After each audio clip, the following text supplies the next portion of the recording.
Hola a todos, un gusto saludarlos. Soy el doctor Pablo Noblovich, endocrinólogo y andrólogo del Hospital Italiano de Buenos Aires. Vamos a ver la clase de abuso de andrógenos. Abuso y también algo de mal uso de andrógenos. El mal uso de andrógenos es, perdón, a ver si puedo. El mal uso de andrógenos es la indicación médica inadecuada. Por ejemplo, en el tratamiento empírico de la infertilidad masculina, todavía hay profesionales que indican testosterona para el tratamiento de la infertilidad masculina, de acuerdo a algún trabajo muy antiguo, que mostraba que al suspender la testosterona había como una reactividad del eje que determinaba aumento de la espermatogénesis, y esto se daba en las oligospermias idiopáticas. Pero bueno, hoy sabemos que el tratamiento con testosterona genera disminución de la espermatogénesis. Luego, otras indicaciones médicas inadecuadas es el tratamiento empírico de la disfunción sexual, sin que haya demostración de hipogonadismo.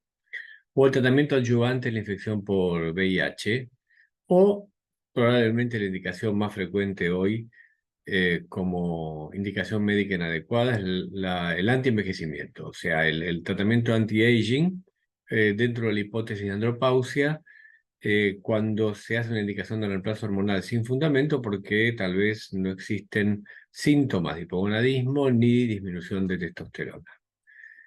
Bien, pasemos a el abuso de andrógenos. Esto que vimos recién es mal uso, pasemos al abuso de andrógenos. Es el uso ilícito de andrógenos sin prescripción médica y sin propósitos médicos. Al uso ilícito en la actividad deportiva se lo denomina doping o dopaje. Y se estima que 2/3 de los usuarios son físico-culturistas no competitivos o sujetos que ni siquiera tienen objetivos deportivos. En general, muchachos que quieren lucir mejor y con un aspecto más masculino. Probablemente ustedes hayan recibido este tipo de pacientes que son relativamente frecuentes. Veamos un caso clínico de un paciente que nos consultó. Varón de 18 años, juega al rugby en forma competitiva. Consulta por ginecomastia izquierda de 2 meses de evolución con desarrollo marcado de la masa muscular, una distribución pilosa normal, una tensión arterial que estaba en límite superior o un poquito alta, ginecomastia izquierda dolorosa retroareolar de 2 centímetros de diámetro, con una ginecomastia derecha de 1 centímetro, es decir, ginecomastia bilateral, y un volumen testicular de 12 mililitros para un volumen normal por orquidometría del hombre caucásico de más de 15 mililitros, es decir, que tiene una disminución del volumen testicular. ¿Cuál es el fenotipo del paciente que abusa? Este señor, Eugene Sandow, era un fisicoculturista previo a la existencia de los esteroides anabólicos. Entonces se lo considera como el modelo de desarrollo muscular que puede tener un fisicoculturista sin el uso de anabólicos. Por cierto que si un hombre con estas características aparece hoy en nuestro consultorio, vamos a pensar que está usando anabólicos, ¿no? Habiendo disponibilidad de anabólicos. Pero bueno, este es el ejemplo, y quien abusa francamente de andrógenos puede tener estas características clínicas, este desarrollo muscular francamente exagerado. El doctor Adolf Butenandt, es un químico alemán, o fue un químico alemán que aisló la estrona en 1929, la androstenediona en 1931 y la progesterona y testosterona en 1934. Y el primer uso clínico de la testosterona data de 1937. En 1939 a Butenandt se le da el Premio Nobel de Química, pero el gobierno nazi lo obliga a rechazarlo y lo pudo aceptar recién en 1949. Entre el año 46, es decir, un año después del fin de la Segunda Guerra Mundial, al año 1970 es la era de oro de los esteroides. En 1950 se otorga el Premio Nobel por esteroides adrenales. En 1960, digamos, por el descubrimiento de esteroides adrenales. En 1960 aparecen los anticonceptivos orales, lo cual determina un gran cambio social en el sentido de la posibilidad de tener un sexo en forma más libre, etc. En 1961 se construye el muro de Berlín y es como el comienzo franco de la Guerra Fría. Y en la Alemania Oriental se inicia un programa de doping en el año 1960 que usaba andrógenos, anfetaminas y hormona de crecimiento en deportistas en general, no solamente fisicoculturistas. Bueno, ¿cómo podemos clasificar a los esteroides anabólicos androgénicos? En aquellos derivados de la testosterona, los derivados de la dihidrotestosterona y los derivados de la nandrolona. Los derivados de testosterona es los ésteres de indicación habitual, como por ejemplo el nantato, es decir, el testosterona o el cipionato o el undecanoato intramuscular, la metiltestosterona, la metandrostenolona o metandienona, que es el dianabol o anabolex, boldenona, que es el equipois, y estos que derivan de la testosterona se pueden aromatizar a estradiol. La boldenona es un preparado de origen veterinario que se usa en los hipódromos y algunos de los que abusan de andrógenos van a buscarlos allí. Es difícil que encontremos alguien que abuse de andrógenos y que use un decanoato intramuscular porque es una formulación cara, que existe solamente la marca que todos conocemos que es Nevido, mientras de enantato, de testosterona y cipionato existen diferentes marcas comercializadas en los gimnasios o por los que son dealers de estas cosas. Vienen de diferentes países, de Paraguay, etc. Nosotros contamos con el testosterona acá en Argentina como enantato. Los derivados de la dihidrotestosterona son el estanosolol, que es el Wistrol, la oximetolona, el anadrol, oxandrolona oral, que no se aromatizan. El estanosolol es uno de los que más se utilizan y los utilizan por vía oral y también por vía intramuscular. Los derivados de la nandrolona, como por ejemplo la nandrolona misma, son en realidad derivados se parecen a la progesterona. La nandrolona es el decadurabolín, que está disponible en las farmacias incluso aún porque se utiliza como anabólico en situaciones de catabolismo extremo. La trembolona, que es famosa también, que es el parabolán, que lo utilizan los que abusan de andrógenos, los que consumen este tipo de esteroides. Y tienen los derivados de la androlona una mayor relación anabólica androgénica, es decir, son más anabólicos que androgénicos y por eso es uno de los preferidos por las mujeres que abusan de andrógenos. Bueno, tipos de drogas que utilizan los pesistas no competitivos. Acá vemos que en primer término está la testosterona, la primera. La segunda es la metiltestosterona, la tercera es la trembolona y la cuarta es la nandrolona. La metiltestosterona en realidad es una modificación de la molécula de testosterona. Si nosotros damos testosterona cristalina por boca, se degrada en el hígado por el primer paso hepático y por lo tanto no tiene acción biológica. Mientras que la modificación de los llamados derivados 17 alfa alquilados permite bypassear, digamos, el primer paso hepático. Son resistentes al primer paso hepático, pero también por eso son hepatotóxicas. Y son una de las preparaciones, las que se dan por boca, estas modificaciones de la molécula de testosterona o dihidrotestosterona oral, que más pueden afectar el hígado. El tercero lugar está la trembolona y en cuarto lugar la nandrolona, digamos, como los más utilizados. Pero esto es lo que ustedes pueden ver en alguna página de promoción de estas sustancias. No importa lo que pienses acerca del dianabol, el parabolán, el anadrol, el fenayec y otros, cuando se trata de fuerza, masa muscular y rápida ganancia de peso, la testosterona sigue siendo la reina del camino. Y es muy raro que algunos de los pacientes que nos vienen a consultar por esto no hayan usado dosis de testosterona suprafisiológica. Todos usaron testosterona combinada con alguna otra cosa, pero usan la testosterona. Si la dosis de reemplazo con enantato de testosterona, es decir, el testovirón, habitual es de 250 miligramos cada 3 o 4 semanas, estos hombres que abusan de andrógenos utilizan 500 miligramos por semana. Es decir, es una dosis habitual esa y puede ser mayor que eso también. Es decir, que usan aproximadamente 2 gramos por mes en 4 semanas. ¿Cuál es la modalidad de uso habitual? Bueno, lo hacen en periodos de 6 a 12 semanas que llaman planes, con algún intervalo de no uso para recuperarse de la desensibilización, como si el exceso de andrógenos determinara downregulation del receptor de andrógenos, lo cual no está demostrado. En general, tienen uso concomitante de muchos andrógenos, eso se llama stacking, en dosis progresivas. Usan la testosterona, más el equipoise, que es la boldenona, más el estanosolol, digamos, mezclan varios de los andrógenos. Un esquema piramidal, en general, que es comienzo y descenso gradual, y las dosis totales utilizadas, como decíamos, son 10 a 100 veces las dosis recomendadas. Y en general lo que hacen, lo llaman post-ciclo. Después de utilizar los andrógenos, como saben que el eje está inhibido, utilizan, lo vamos a ver al final de la presentación, HCG y antiestrógenos.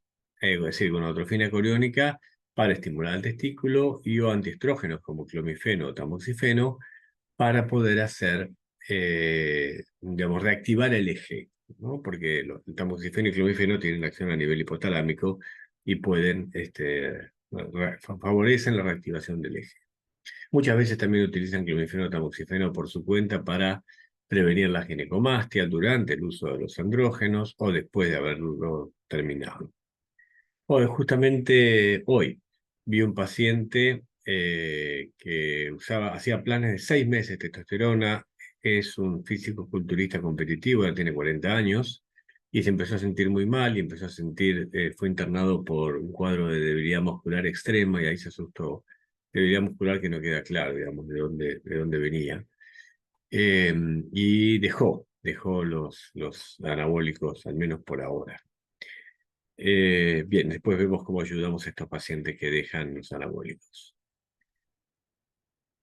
Bien, usan otras drogas para mejorar la imagen corporal, como la hormona de crecimiento, las hormonas tiroides y también la efedrina.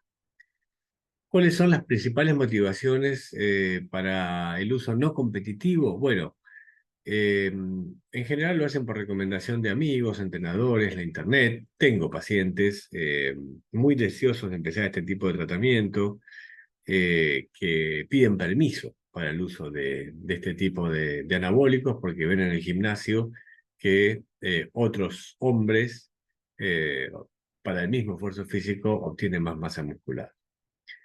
Bueno, todos prometen mejoría física o psicológica, que es lo que se busca, la mejoría física, y los efectos esperados justamente son el aumento de la resistencia física, lo cual le permite un entrenamiento más intenso, es una recuperación más rápida, disminución del tiempo de recuperación, lograr la imagen del físico-culturista y aumento de tamaño y fuerza muscular. Es decir, los esteroides anabólicos realmente favorecen el aumento de tamaño y fuerza muscular más allá del ejercicio. Sí, favorecen, y este es un muy lindo trabajo antiguo, pero muy ilustrativo, que lo que hace es, en hombres eugonádicos que tenían entre 19 y 40 años con experiencia en levantamiento de pesas, los dividen en 4 grupos. En 2 grupos recibían placebo de testosterona y 2 grupos testosterona. Y dentro de cada uno de estos grupos había con ejercicio y sin ejercicio. De tal forma que hubo 10 hombres que recibían placebo, no hacían ejercicio, 9 hombres ejercían placebo y hacían ejercicio, 10 hombres con testosterona sin ejercicio y 11 con testosterona con ejercicio. ¿Y la intervención cuál era? 600 miligramos de antato de testosterona intramuscular por semana, por 10 semanas o placebo, con un programa también de ejercicio de pesas. ¿Y qué es lo que observaron?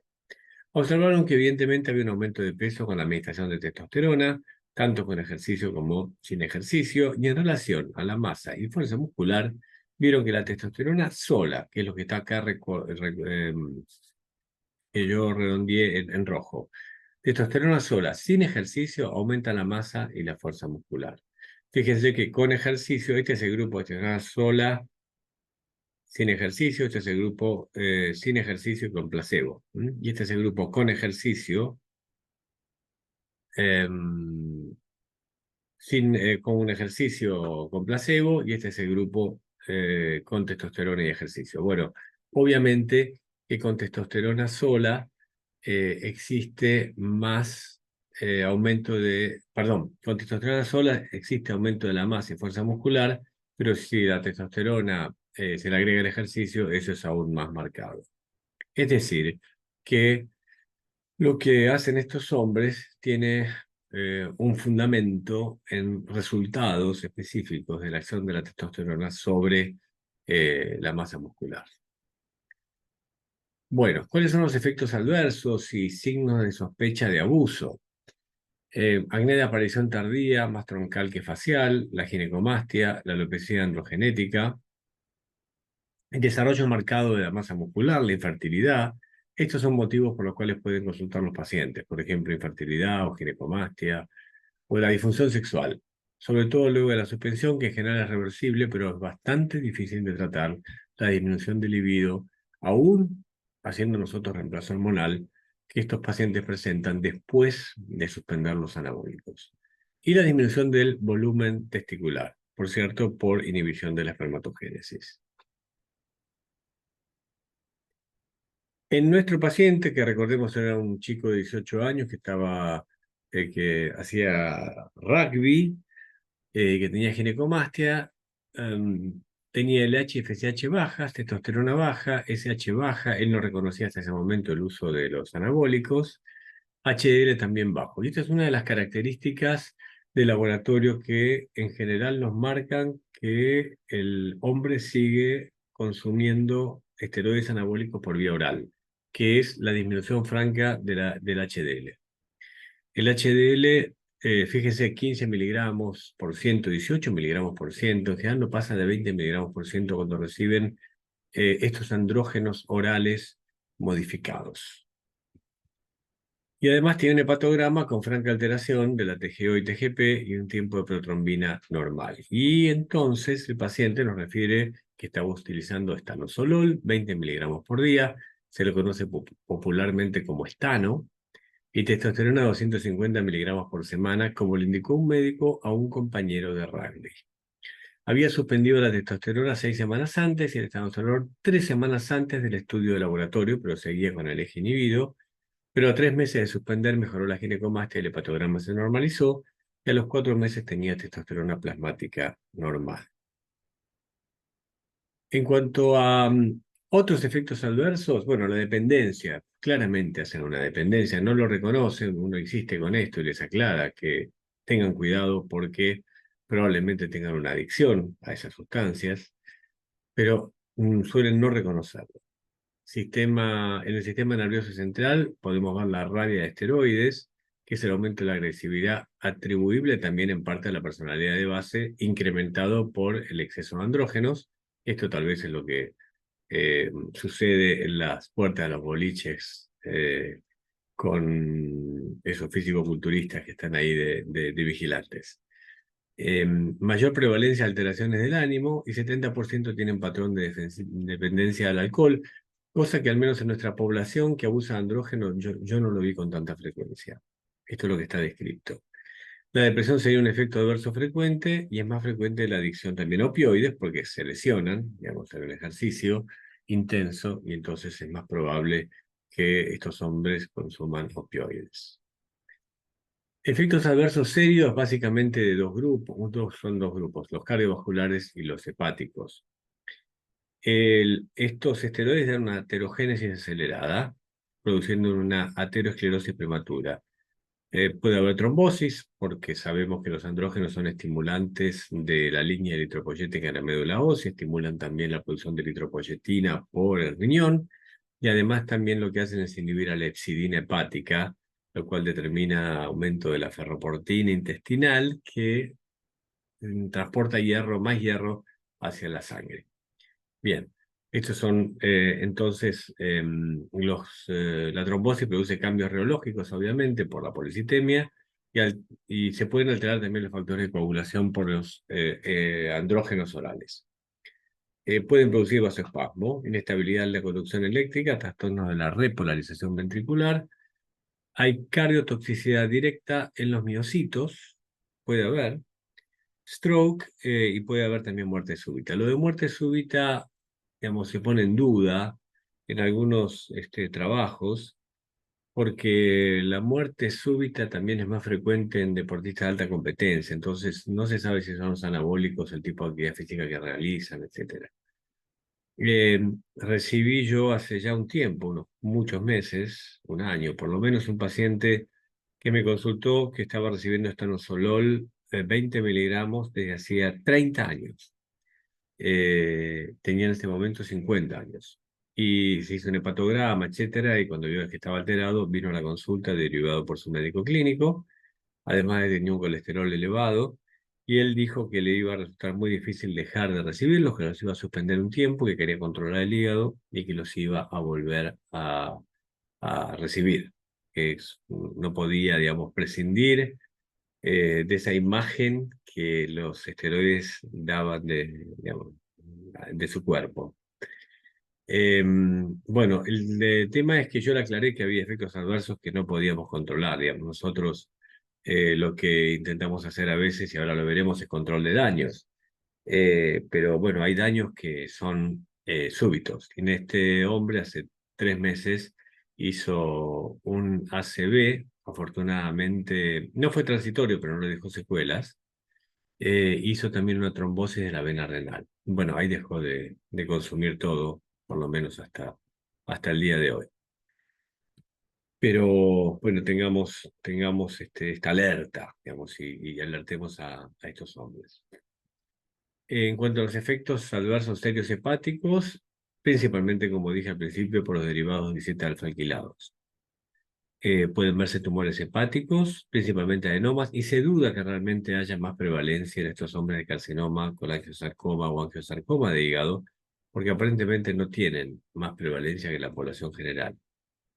Pueden producir un cuadro que se llama peilosis hepática, que son quistes hemorrágicos en el hígado que pueden romperse y producir una hemorragia severa. Y además pueden tener hepatotoxicidad celular, produciendo necrosis y colestasis. Esto es otra de las cosas que aparece, por ejemplo, en una página de internet. Dice, oximetolona, sinceramente, este anabólico no lo recomiendo, ya que hace muy mal al hígado. En realidad depende de cada uno, quizás lo tomás y no te hace nada, o lo tomás y te pones amarillo. O sea, lo que está diciendo es que la reacción es idiosincrática. Y además algo que también tenemos que aclarar a estos hombres es que puede ser que durante 30 años no le ha hecho ningún daño el estanozolol, por ejemplo, como el paciente que les conté, y en algún momento, digamos, le genera, como en este caso, un problema vascular. Bueno, ¿cuál sería nuestro rol? ¿No? Algunos sostienen que uno no debería controlar a estos hombres porque en realidad son unos adictos que no reconocen su adicción, etcétera. Y yo creo que sí, que tenemos que controlarlos, justamente tal vez por ser una adicción, ¿no? Si no es como si los neumonólogos dejaran de atender a los tabaquistas, ¿no? Entonces recomendamos la suspensión de andrógenos, investigamos la presencia de efectos adversos, interrogamos por síntomas de ansiedad, depresión y o consumo de alcohol o drogas ilícitas y derivamos en caso de necesidad. Yo he detectado más comúnmente consumo de drogas ilícitas que el consumo de alcohol. Y acompañamos el proceso de suspensión con o sin medicación que ayude a la recuperación del eje, lo que ellos llaman postciclo y que a veces nosotros tenemos que ayudarlos a realizar. Em, a ver, en hombres que quieren suspender, tenemos distintas opciones sin evidencia científica suficiente. Simplemente suspender sin realizar ningún tratamiento médico, discontinuar y realizar un periodo limitado de tratamiento con clomifeno, discontinuar e iniciar un periodo limitado de tratamiento con gonotrofina coriónica, o cambiar los esteroides anabólicos por testosterona. Ahora veremos algunas de estas opciones. ¿Cuánto tiempo tardan en recuperar la espermatogénesis? Esto es importante para aquellos que desean fertilidad. Este es uno de los pocos trabajos que muestra esto. Es un trabajo muy interesante, bien diseñado, que tiene 3 grupos de hombres. 21 controles sanos, 41 utilizaban esteroides anabólicos durante el estudio, 31 lo habían utilizado y suspendido por lo menos 3 meses. Y acá ven la diferencia de colores. Verdes son los controles sanos, rojos los que estaban usando y azules los que ya habían suspendido. En este cuadro del costado vemos que 14 meses fue el tiempo para llegar a la media de concentración de los controles después de la suspensión. 14 meses es el tiempo que llega a la media de concentración espermática de los controles. Lo que yo quiero marcar eh, aquí es que fíjense que algunos de los que estaban usando esteroides tenían espermogramas que estaban con concentraciones normales, ¿no? O sea que no todos van a estar con espermogramas bajos. Probablemente, tal vez, al suspender, ese espermograma es mejor todavía. Pero bueno, yo creo que hay algunos ejes más resistentes que otros a estas inhibiciones, ¿no? Y si bien el tiempo de abuso sería determinante del tiempo de recuperación, más importante parece ser el tiempo de suspensión. Cuánto tiempo pasa de la suspensión, cuanto más tiempo haya pasado, más probable es la recuperación. Este es un estudio danés. Los daneses eh, hacen doping, digamos, estudian el doping los gimnasios. Van por los gimnasios recorriéndolos y viendo quién está usando anabólicos. Y si detectan el uso de anabólicos, suspenden la suscripción a los gimnasios, cualquiera sea, parece que tiene un sistema centralizado de control de esto. Suspenden durante 2 años la posibilidad de asistir a un gimnasio. Y en caso de que se nieguen al doping, lo mismo, suspenden durante 2 años. Y lo que se ve en estas barras es, en la primera parte, hasta este es donde dice -12 más 12 aquí, es donde en el seguimiento ven la tasa de fertilidad de quienes estaban usando esteroides versus la población general, y qué pasa después de la suspensión con esa tasa de fertilidad.